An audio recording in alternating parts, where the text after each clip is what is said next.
గద్దరన్న దళితుల కోసం, గిరిజనుల కోసం, రైతుల కోసం తన గలాన్ని విప్పి గచ్చగట్టి దేశం నలుమూలల పర్యటించి వేలాది సభలను నిర్వహించి ప్రజలలో చైతన్యం తీసుకొచ్చి వారి ఆరాటం, వారి పోరాటం అనిశ్చితవేత్తకు లోనైన ప్రజలు ఎదురు తిరిగి పోరాటం కోసం నిలబడడానికి స్ఫూర్తినిచ్చింది. వారి స్ఫూర్తితో వందలాది మంది ప్రజల సమస్యల మీద పోరాటాలు చేసిండ్రు. ఆ పోరాటంలో అమరులైనరు. అయినా ఇప్పటి వరకు మన సమస్యలు పరిష్కారం కాలేదు. భవిష్యత్తులో కాంగ్రెస్ అధికారంలోకి వస్తేనే భూమి సమస్య, భూమిని నమ్ముకున్న రైతుల సమస్య పరిష్కారం అవుతుందని చెప్పి ప్రగాఢంగా విశ్వసించి ఈరోజు గద్దర్ గారి గలం రేపు సాయంత్రం జరగబోయే రైతు సంఘర్షణ సభ వరంగల్లో నిర్వహిస్తున్న కాంగ్రెస్ పార్టీకి వారు ఇవ్వడం జరిగింది. వారి గలం మాకు 1000 ఏనుగుల బలం. ఈరోజు నిజంగా ప్రజల పక్షాన నిలబడి 4 తరాలలో 2 తరాలు సంవత్సరాల కొద్దీ జైల్లో జీవితం గడిపి దేశానికి స్వాతంత్రం తీసుకొచ్చాను. మరొక 2 తరాలు ప్రతి చివరి రక్తం బొట్టు వరకు ఈ నేల మీద చల్లి ఈ నేలను, ఈ దేశాన్ని సమైక్యంగా ఉంచి ఈ దేశం యొక్క ప్రతిష్టను ప్రపంచంలోనే చాటిండ్రు. ఇప్పుడు 5వ తరానికి చెందిన శ్రీమతి సోనియా గాంధీ గారు, రాహుల్ గాంధీ గారు, ప్రియాంక గాంధీ గారు ఇంకా తాపత్రయపడుతూనే ఉన్నారు. అవకాశం వచ్చినా అందలం ఎక్కక మేధావి అయిన మన్మోహన్ సింగ్ గారు లాంటి, పివి నరసింహారావు గారు లాంటి మేధావులని దేశానికి ప్రధానమంత్రులను అందించి ఈ దేశం ప్రపంచంతోనే ఆర్థిక సరళీకృత విధానాలలో పోటీపడి ఇవాళ ప్రపంచ అభివృద్ధి చెందిన దేశాలలో భారతదేశాన్ని కూడా నించోబెట్టినారు. అలాంటి దేశంలో ఏర్పడ్డ తెలంగాణ రాష్ట్రం కేసీఆర్ కుటుంబం చేతిలో బందీ అయింది. సమయం వచ్చినప్పుడు, అవసరమైనప్పుడు ప్రజల పక్షాన నిలబడి ప్రజల కోసం నిలబడి పోరాటం చేసే తత్వం కాంగ్రెస్ పార్టీకి ఉంది, గాంధీ కుటుంబానికి ఉంది. అందులో భాగంగానే మా నాయకుడు, పార్లమెంట్ సభ్యుడు రాహుల్ గాంధీ గారు మే 6, 7 తారీఖులు తెలంగాణ రాష్ట్ర పర్యటనకు వస్తున్నారు. రేపు సాయంత్రం ఓరుగల్లు గడ్డ మీద రాహుల్ గాంధీ గారి గలం వినిపించబోతున్నారు. పెద్దలు ఉత్తమ్ కుమార్ రెడ్డి గారు చెప్పినట్టు కేసీఆర్, నరేంద్ర మోడీ గారి వైఫల్యాలను ప్రజలకు వివరిస్తూనే వీళ్ళిద్దరూ కలిసి రాజకీయ ప్రయోజనం కోసం రైతుల జీవితాలతో ఏ విధంగా చెలగాటమాడుతున్నారు, అందులో ప్రధానంగా వరి కొనుగోలు చేయాల్సిన బాధ్యత ఉన్న ముఖ్యమంత్రి గారు, ప్రధానమంత్రి గారు ఇద్దరు ప్రధానమంత్రి పార్టీకి సంబంధించిన వాళ్ళు ధర్నా చౌక్లో ధర్నా చేస్తారు. రాష్ట్ర ముఖ్యమంత్రిగా కొనుగోలు కేంద్రాలు తెరిచి రైతులను ఆదుకోవాల్సిన కేసీఆర్ గారు ఢిల్లీ వీధుల్లో ధర్నా చేస్తారు. ఈ వీధి నాటకాలను స్పష్టంగా తెలంగాణ రైతులు, తెలంగాణ సమాజం గమనిస్తున్నారు. అందుకే ఈరోజు తెలంగాణ రాష్ట్ర పర్యటనకు వచ్చి వీరిద్దరు కలిసి ఆడుతున్న వీధి భాగవతాలను ప్రజలకు వివరించడమే కాకుండా 365 రోజుల్లో కాంగ్రెస్ పార్టీ అధికారంలోకి వస్తుంది. కాంగ్రెస్ పార్టీ అధికారంలోకి వచ్చి 2004లో ఏ విధంగా అయితే జనరంజక పాలనను అందించి జలయజ్ఞం ద్వారా ప్రతి ఎకరాకు నీళ్ళు ఇచ్చి రైతు రుణమాఫీ ద్వారా రైతులను ఆదుకొని ఎరువులు, అదేవిధంగా విత్తనాలను సబ్సిడీ రూపంలో ఇచ్చి రైతులు చేసుకునే వ్యవసాయ పనిముట్లను ఉచితంగా ఇచ్చి రైతు పండించిన పంటను గిట్టుబాటు ధర ఇచ్చి కొనుగోలు చేసిన కాంగ్రెస్ పార్టీ వస్తేనే, ఉచిత కరెంట్ ఇచ్చిన కాంగ్రెస్ పార్టీ అధికారంలోకి వస్తేనే రైతులకు మేలు జరుగుతుంది. కాబట్టి మళ్ళీ 365 రోజుల తర్వాత అధికారంలోకి వచ్చే కాంగ్రెస్ పార్టీ రైతుల్ని ఏ విధంగా ఆదుకోబోతుందో వరంగల్ గడ్డ మీద వరంగల్ డిక్లరేషన్ రాహుల్ గాంధీ గారు చేయబోతున్నారు.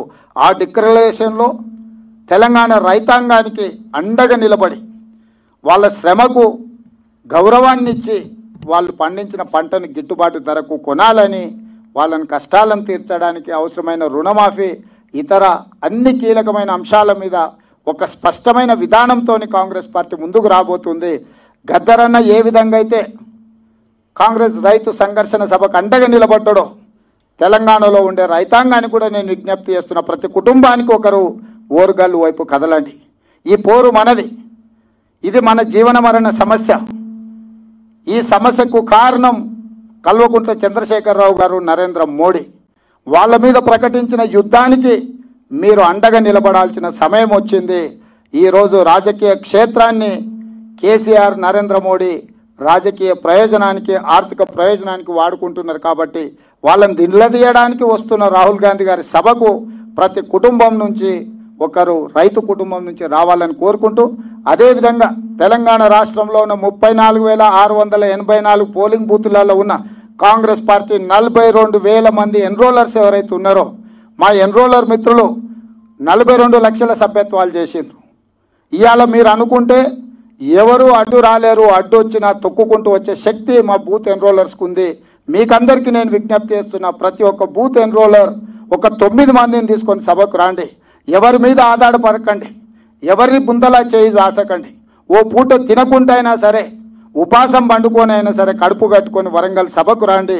ఆ సభలో రాహుల్ గాంధీ గారు ఇచ్చే సందేశాన్ని గుండెల నిండా నింపుకొని మళ్ళీ మీ గ్రామాలకు, తండాలకు, గూడాలకు వెళ్ళి ప్రజల్ని చైతన్యం చేసి ఈ తెలంగాణ సమాజాన్ని ఆదుకునే అవకాశం మనకు వచ్చింది. ఈ అవకాశాన్ని వినియోగించుకుందాం. రాహుల్ గాంధీ గారి నాయకత్వంలో పనిచేద్దాం. కేసీఆర్ నరేంద్ర మోడీలను గద్దె దించుదాం. సోనియమ్మ రాజ్యాన్ని సాధించి తెలంగాణను అభివృద్ధి పదం వైపు తీసుకెళ్దామని తెలియజేస్తూ, అదేవిధంగా ఇవాళ పత్రికలు చూసినాం, టీవీలలో చూస్తున్నాం. కేసీఆర్ గారు గొప్పగా అద్భుతమని నేను నిర్మించిన నేనే ప్రారంభిస్తానని యాదగిరి గుట్ట మీద కట్టిన నరసింహస్వామి దేవాలయం అవతారం చూసినాం. ప్రాజెక్టుల గురించో, రోడ్ల గురించో, ఇతర కట్టడాల గురించో ఒకవేళ అవినీతి జరిగిందంటే అర్థం చేసుకోవచ్చు. కానీ ప్రజల సెంటిమెంట్ అయినా తెలంగాణ బిడ్డల నమ్మకమైన నరసింహస్వామి దేవాలయాన్ని కూడా అవినీతి చీడ పట్టి పీడిస్తుంది. 2,000 కోట్ల రూపాయలు పెట్టి కట్టిన యాదగిరిగుట్ట దేవాలయం ఈరోజు గుంతలమయం అయిపోయింది. చిన్న గాలివాన వస్తే ఎక్కడికక్కడ గుంతలు పడిపోయిందనంటే గుడిని కూడా కేసీఆర్ కుటుంబం దిగమింగింది. వాళ్ళ దోపిడీకి, వాళ్ళ అవినీతికి చివరికి యాదగిరిగుట్ట నరసింహస్వామి కూడా బలైపోయిండు. ట్యాంక్ బండు మీద కట్టిన అమరవీరుల స్తూపం కూడా 62 కోట్లతో మొదలుపెట్టి 200 కోట్లు బిల్లులు చెల్లించిన ఇంకా మొండి గోడలుగా నిలబడ్డది. కాబట్టి తెలంగాణ సమాజానికి నేను విజ్ఞప్తి చేస్తున్నా, యాదగిరిగుట్ట నరసింహస్వామిని వదలలేదు కేసీఆర్ కుటుంబం. దోపిడీకి పాల్పడింది. 1,200 మంది త్యాగాల పునాదుల మీద ఏర్పడ్డ తెలంగాణ రాష్ట్ర అమరవీరుల స్మారక స్తూపం 62 కోట్లతో మొదలుపెట్టి 200 కోట్ల బిల్లులు చెల్లించిన ఇంకా అది పూర్తి కాలేదు, మొండి గోడలతో నిలబడ్డదంటే ఈ రాష్ట్రాన్ని కేసీఆర్ కుటుంబం ఏ విధంగా దోసుకుంటుందో తెలంగాణ సమాజం ఆలోచన చేయాలి. ఆనాడు నిజాం వారసులు ప్రపంచంలో శ్రీమంతులుగా నిలబడ్డారు అంటే వాళ్ళు 200 సంవత్సరాలు పట్టింది వాళ్ళు శ్రీమంతులుగా మారడానికి. కానీ నిజాం వారసులకున్న సంపదల కంటే కేసీఆర్ కుటుంబం అంతకంటే సిరి సంపదలతో తులతూగుతున్నారు. 8 ఏళ్ల తెలంగాణ సంపద మొత్తం కేసీఆర్ కుటుంబం కొల్లగొట్టింది. వాళ్ళ అవినీతికి యాదగిరిగుట్ట నరసింహస్వామి నుంచి మొదలు పెడితే అమరవీరుల స్తూపం వరకు బలైంది. ఇక భరించే శక్తి తెలంగాణ సమాజానికి లేదు. తెలంగాణ యువకులకు ఓపిక నశించింది. ఇక తిరుగుబాటు బావుటను ఎగిరేయాల్సిన అవసరం ఉంది. కాబట్టి రేపటి సభకు మీరందరూ వచ్చి మనందరం కలిసి కల్వకుంట్ల చంద్రశేఖరరావు గారిని గద్దె దింపి 100 మీటర్ల గోతి తీసి పాతి పెడదాం. మీరందరూ తరలి రావాల్సిందిగా కోరుకుంటూ ఈ కార్యక్రమాన్ని సంపూర్ణంగా సహకరించాల్సిందిగా పాత్రికేయ మిత్రులను కోరుకుంటూ మీ అందరి దగ్గర సెలవు తీసుకుంటున్నా. జై కాంగ్రెస్. హాయ్ ఫ్రెండ్స్, మా టుడే టుమారో యూట్యూబ్ ఛానల్ చూస్తున్నందుకు చాలా థ్యాంక్స్. మరిన్ని లేటెస్ట్ వీడియోస్ కోసం వెంటనే సబ్స్క్రైబ్ చేయండి. అలాగే ఈ బెల్ ని కూడా రింగ్ చేసేయండి. మా నోటిఫికేషన్స్ అన్ని మీ మొబైల్లో వస్తాయి. అలాగే మా వీడియోస్ మీకు నచ్చితే లైక్ చేయండి, షేర్ చేయండి, నచ్చకపోతే కామెంట్ చేయండి.